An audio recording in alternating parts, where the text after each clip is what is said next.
Morning po, kagigising ko pa lang. Ayan, kagigising ko pa lang, tirik na yung ulam. Ito pa iniinom ko, yung pure honey galing Mindanao, at saka bawang at lemon. Napakasarap po nito, pwede po to, ito po yung magiging antibiotic mo. Kahit wala kang sakit, Dabber Cats, ito yung nakakatulong makaiwas ka sa mga mikrobyo, o diba?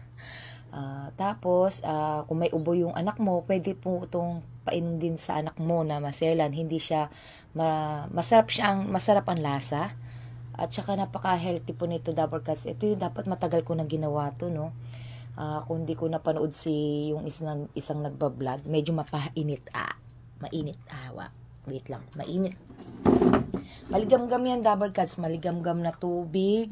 Medyo gusto kasi mainit-init para dumudumi ako tuwing umaga kasi dati nagbabayupit ako para lang maka CR sa umaga. Ngayon, ito yung iniinom ko, tapos pag naubos ko to, iinom din ako ng maligamgam na tubig na 2 basong ganito. Maano ko sa tubig. Tapos, iinom ko siya para babanlaw. Sarap nito. Matamis-tamis. Yung bawang, tsaka yung honey.